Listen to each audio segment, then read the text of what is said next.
وہ جوان جو ہی پروان چڑھا ان فوان شباب آیا تو اس کی پیشانی سجدے کے تقدس سے مالا مال ہو گئی، اس کی آنکھوں میں حیا اور شرم کے پہرے آ گئے، اس کے خیالوں میں پاکیزگی آ گئی، اس کی زندگی کے شب و روز نیکی کے ماحول میں بسر ہونے لگے، اس کی راتیں ذکر الہی میں، تلاوت کلام مجید میں اور دن یاد الہی میں روزے سے گزرنے لگے۔ وہ جوان جس کی جوانی اللہ کی عبادت میں گزری،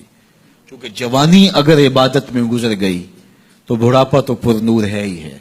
سب سے مشکل مرحلہ زندگی کا جوانی کا ہے۔ شیطان زیادہ ورغلاتا ہے کسی شخص کو جب وہ جوانی کے مرحلوں سے گزر رہا ہوتا ہے۔ تو جس کی جوانی خیریت کے ساتھ گزر گئی اور اس نے اپنی جوانی کے تقدس کو محفوظ رکھ کے منزل تک پہنچا لیا، اپنی عصمت کے جوہر کی حفاظت کی، اپنی آبرو کو لٹنے نہیں دیا، اپنی آنکھوں کی شرم و حیا پر پہرے بٹھائے اور آنکھ کو برباد نہیں ہونے دیا اور اپنی زندگی کے تقدس کا پہرا دیا،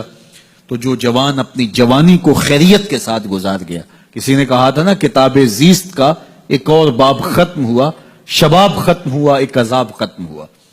تو جوانی جس کی منزل تک پہنچ گئی خیریت کے ساتھ، عافیت کے سائے میں۔ مشکل تو بڑا ہے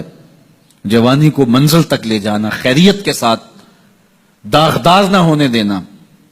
جوانی کے تقدس کو رسوا نہ ہونے دینا، عصمت کے جوہر پہ کالک نہ لگنے دینا،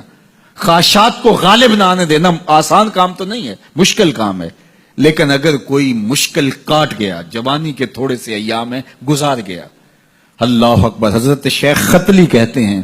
داتا گنج بخش علی حجویری علیہ رحمہ کے مرشد ہیں، الدنیا یوم ولنا فیہا صوم۔ وہ کہتے ہیں دنیا ایک دن ہے، ہم روزہ رکھ کے گزار رہے ہیں۔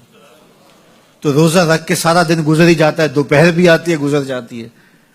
اور عصر کا وقت بھی آتا ہے گزر جاتا ہے، کھانے کا وقت بھی آتا ہے، چائے کا وقت بھی آتا ہے، سب کچھ ہوتا ہے لیکن گزر جاتا ہے، افطار تک بندہ پہنچ جاتا ہے۔ جس نے زندگی روزے کی طرح گزار دی، جس نے جوانی روزہ رکھ کے گزار دی، خواہشات کو بے قابو نہیں ہونے دیا، مشکل کام تھا لیکن اس نے مشکل کام کر دکھایا۔ اجر کتنا بڑا ہے، سنیے اللہ کے محبوب کی زبان سے سنیے۔ حضور نے ارشاد فرمایا جو سید ابو ہریرہ کے ذریعے سے ہمارے تک پہنچا، فرمایا قیامت کے دن جب سورج کا رخ سیدھا ہوگا، زمین تانبے کی ہوگی، لوگ پسینے میں شرابور ہوں گے، کوئی ٹخنوں تک پسینے میں، کوئی گھٹنوں تک، کوئی کمر تک، کسی کو پسینے کی لگام دی جائے گی، اور وہ پسینہ ایسے نہیں ہوگا جس طرح یہ پسینہ ہے، اتنا گرم ہوگا۔ ابن رجب حنبلی کہتے ہیں اس پسینے کا ایک قطرہ اگر احد پہاڑ پہ ڈال دیا جائے تو وہ پگھل جائے، اتنا گرم ہوگا، بدبودار اتنا ہوگا، ایک قطرہ دنیا پہ ڈال دیا جائے، انسان کیا جانوروں کے دماغ بھی پھٹ جائیں، اس پسینے میں لوگ شرابور ہوں گے۔ لیکن جس نے اپنی جوانی کو عافیت سے گزارا ہوگا، کل قیامت کے دن جب کوئی سایہ نہیں ہوگا، اللہ اس جوان پر اپنے عرش کا ٹھنڈا سایہ عطا فرمائے۔ وہ شخص جس کو کسی عورت نے دعوت گناہ دی اور وہ صاحب منصب تھی، صاحب جمال تھی، اور اس نے یہ کہہ کے یہ خواہش، یہ آرزو مسترد کر دی، انی خوف اللہ۔ اسی طرح کوئی عورت ہے